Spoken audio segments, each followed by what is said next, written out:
Hi friends! இன்றைக்கி ஏதாச்சும் செய்யலான்னு சொல்லிட்டு கிச்சனில் போய் பார்க்கும்போது, எங்கள் அம்மா காலைல வேக வச்ச இட்லி தாங்க இருந்துச்சு. சரி இட்லி வச்சு ஏதாச்சும் டேஸ்ட்டாக பண்ணிடலான்னு சொல்லிட்டு செய்ய தாங்க வந்துட்டேன். சரி வாங்க எப்படி செய்யலான்னு பார்க்கலாம். இது செஞ்சதுக்கப்புறம் டேஸ்ட் நல்லாவும் இருந்துச்சு. இட்லி சாப்பிட்டு சாப்பிட்டு ரொம்ப போர் அடிச்சிருச்சுங்க. அதை வச்சு இப்படி செஞ்சு பாருங்கள். இது செமையாவே இருக்கும். சரி இது எப்படி செய்யலான்னு பார்க்கறதுக்கு முன்னாடி, இதுக்கு வந்துட்டு தேவையானது என்னென்னா, வெங்காயம், பச்சை மிளகா, கருவேப்பிலை எல்லாத்தையும் கட் பண்ணி வச்சுக்கோங்க.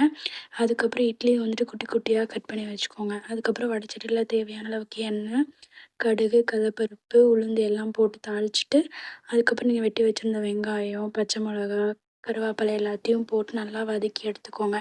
அதுக்கப்புறம் வெங்காயத்துக்கு தேவையான அளவுக்கு உப்பு போட்டுக்கோங்க. நீங்கள் பச்சை மிளகாவும் போடலாம், இல்லைனா மிளகாத்தூளும் போட்டுக்கலாம். எது வேணாலும் போட்டுக்கோங்க.